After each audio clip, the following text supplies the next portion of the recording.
Fala galera pop, Ed Persona falando, o Cine Retrô tá de volta aqui no Pop Verso. Não sabe ainda do que se trata o quadro? Não tem problema, dá um pause no vídeo, confere na descrição e retorna aqui porque o Cine Retrô de hoje vai nos levar para a Rússia de 1927, onde seria lançado ali o que talvez seja o filme mais importante para o cinema mundial. Prepare-se para uma verdadeira revolução a bordo de O Encouraçado Potemkin. Solta a vinheta.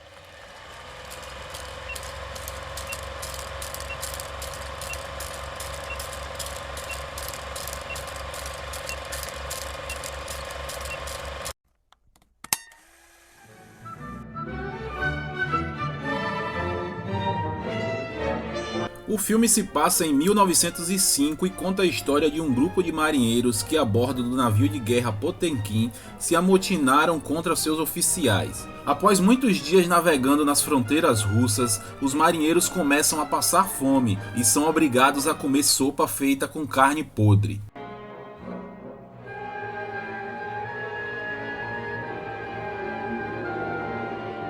Inconformados com a situação, eles resolvem confrontar seus oficiais, exigindo o mínimo possível de dignidade, o que desencadeia um enorme e sangrento conflito.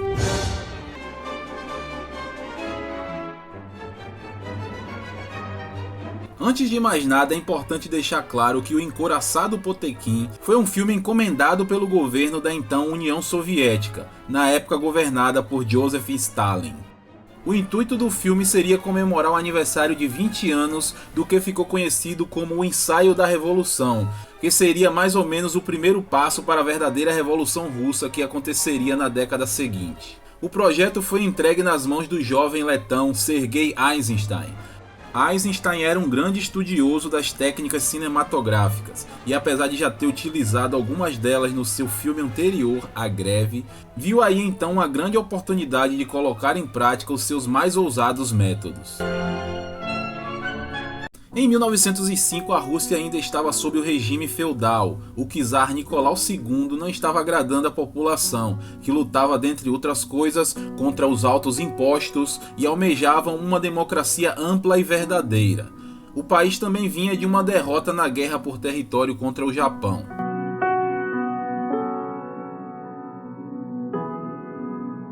Insatisfeitos com tudo isso, no dia 22 de janeiro de 1905, o povo resolve marchar até o Palácio de Inverno para reclamar melhores condições de vida. O movimento foi revidado com extrema violência e várias pessoas foram mortas pelos soldados, no que ficou conhecido historicamente como Domingo Sangrento.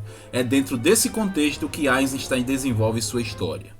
Em O Encouraçado Potemkin, Eisenstein modificaria definitivamente a linguagem cinematográfica. Ele abre mão, por exemplo, de grandes efeitos que já eram recorrentes principalmente no cinema americano para apostar num coletivo de emoções, expressadas por diversas técnicas de filmagem e montagem, como por exemplo os closes nos rostos inspirados nas máscaras de teatro japonês, do qual ironicamente ele adorava. Nessas cenas, esses enquadramentos destacavam a insatisfação dos marinheiros, o desespero das pessoas em Odessa e por aí vai. Aqui ele filma o maquinário do encouraçado, enaltecendo a intensidade daquela situação, algo que foi igualmente utilizado, por exemplo, por James Cameron em Titanic.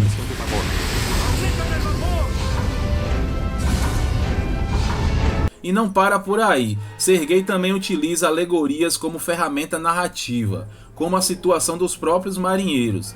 Enquanto os oficiais comiam lagostas, eles eram alimentados com carne podre. E após reclamarem com os oficiais, são acusados de terem se amotinado e são condenados à morte. Exatamente o que aconteceu no Domingo Sangrento. E é triste saber que até os dias de hoje, essa é uma realidade de muitas nações. É curioso e surpreendente como um filme que foi encomendado para comemorar uma revolução política e econômica também marcaria uma revolução cinematográfica. É no Encouraçado Potemkin que também temos uma das cenas mais emblemáticas da história do cinema. A cena na escadaria de Odessa, que curiosamente, segundo o próprio Sergei, ela só entrou no roteiro bem depois dele ter ficado pronto. A cena acontece quando os marinheiros do Encouraçado atracam em Odessa e alguns deles desembarcam na cidade trazendo o corpo de um dos marinheiros morto no conflito. Rapidamente a notícia se espalha e milhares de pessoas surgem para ver o corpo do marujo que morreu por causa de um prato de sopa. Diante da situação, uma comoção toma conta de todos e surge ali um grito de revolução. E o que chama atenção é que o primeiro grito de repúdio vem de uma mulher, e durante o mesmo discurso, um homem é agredido por evocar uma frase preconceituosa contra uma etnia. Ou seja, o filme também aproveita para pregar uma mensagem de repúdio contra o preconceito e mostrava que, independente do sexo, dentro de qualquer sociedade democrática, todos deveriam ter voz ativa sem nenhum tipo de preconceito.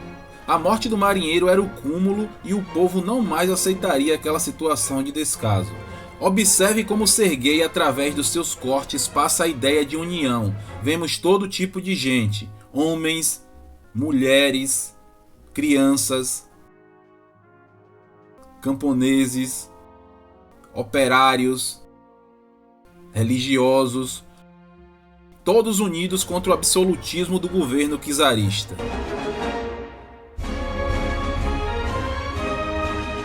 E é nesse momento que soldados do Império Russo surgem e abrem fogo contra as pessoas na escadaria. Aqui mais uma vez vemos a habilidade de Eisenstein, que mesmo sem voz e sem nenhum tipo de legenda consegue demonstrar naquele momento a superioridade do exército, que mesmo descendo as escadas continuam muitos degraus acima do povo. E as imagens das pessoas sendo pisoteadas simbolizam o poder opressor daquele governo.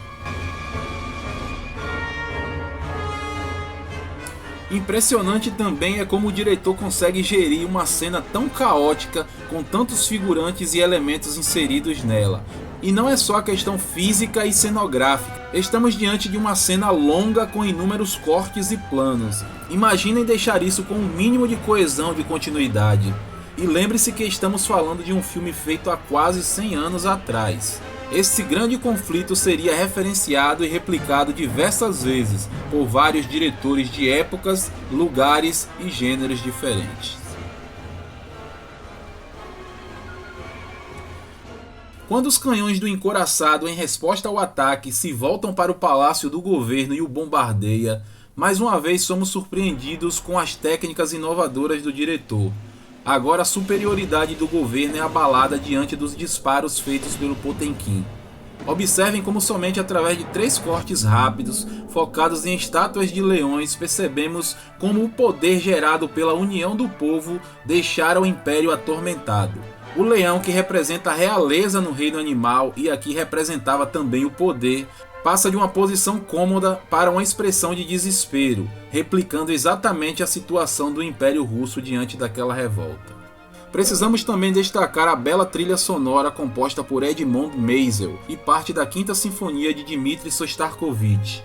Ela que edita muito bem o ritmo e a condução da história, e em muitas das cenas o instrumental faz às vezes dos sons e barulhos diegéticos, como por exemplo as explosões, tiros, atritos no navio e etc.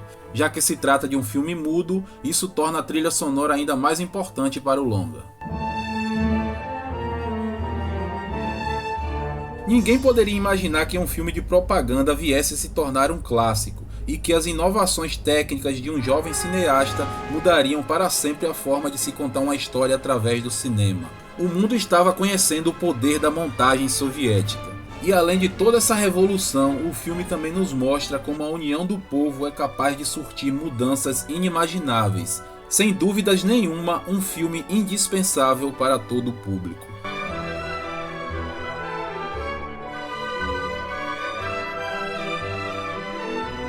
Bom pessoal, é isso aí, esperamos que tenham gostado de mais um Cine Retrô. Lembrando a vocês que vocês podem deixar aí nos comentários sugestões para os próximos episódios que a gente vai estar avaliando e vai estar trazendo aqui na medida do possível. Muito obrigado por ter nos acompanhado até aqui. Não se esquece de deixar o like, não se esquece de se inscrever no canal. Segue a gente também nas nossas redes sociais, lá no Instagram e lá no TikTok, pois temos conteúdos diários publicados lá pela nossa equipe que não para. Também temos lives todas as segundas-feiras aqui no YouTube, galera. Muito obrigado mais uma vez e até a próxima, se Deus quiser.